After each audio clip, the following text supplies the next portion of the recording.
Tama? Yeah. Tama o tama, ma'am? Yes, Mr. Chair. And when is that going to happen? No, of course, Mr. Chair, you have to understand that there is a procedure that we have to go through because this involves procurement, Mr. Chair, of additional lotto terminals. Sa pagpapatuloy ng pagdinig ng Senado ng Committee on Games and Amusement na pinamumunuan ni Sen Raffy Tulfo noong Pebrero 1, Huwebes, sinabi ni Atty. si Lyssa Grace Pagano, Chief of Staff, Office of the General Manager ng Pcso, ay nagsumite ng mga pangalan ng mga nanalo sa lotto at ang mga larong napanalunan nila mula Hulyo 1 hanggang Enero 30, 2024. Ito ang buong paglilinaw sa nangyayari at pagsisiyasat sa pagsibak ng trabaho ng 2,000 employee na umaasa sa Pcso.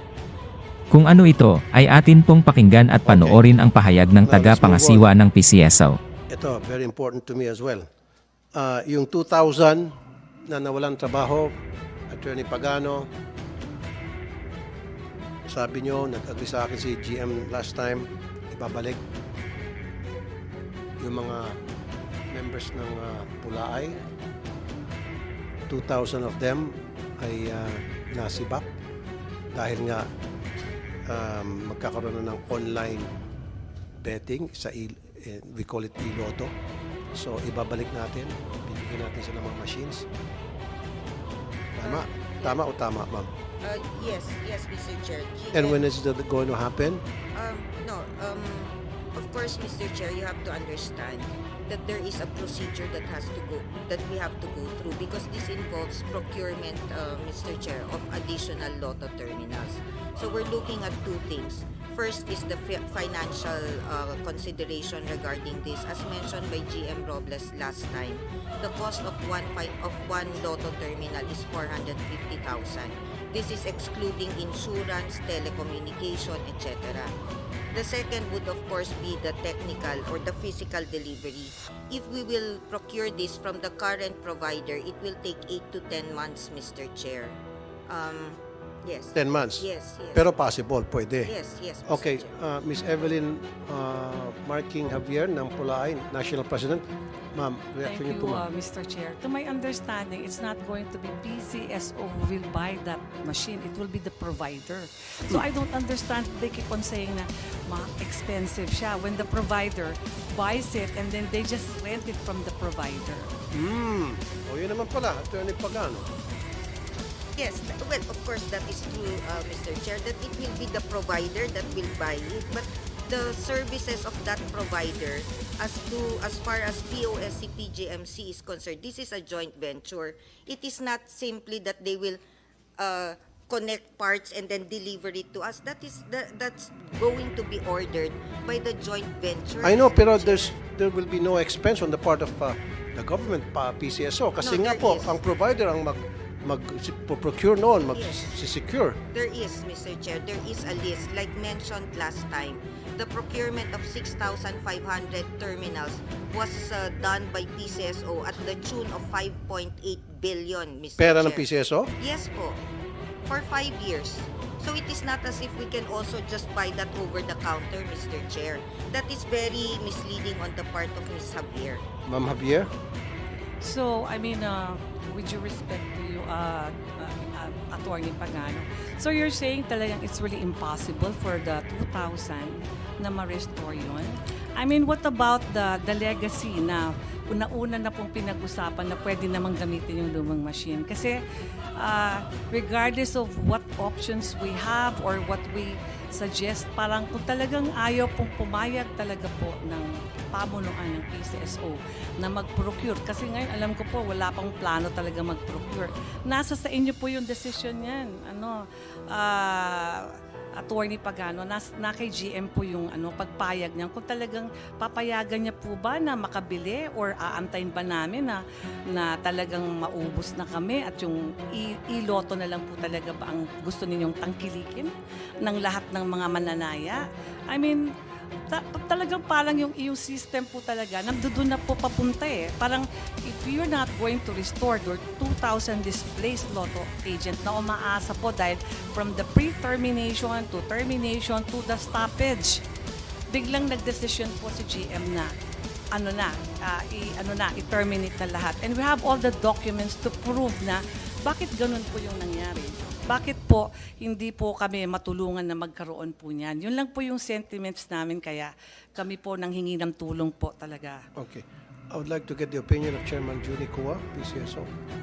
Well, I recall that in the last meeting, there was a suggestion to look at the possibility of using the legacy fixed terminal equipment of the PGMC, if I'm not mistaken. And according to what I heard last time, this has been working well. And the suggestion was for management to study it. Okay. Hindi ko pa po alam kung ano ang nangyari doon sa pag-i-study na yon. But that is what I recall to be their suggestion.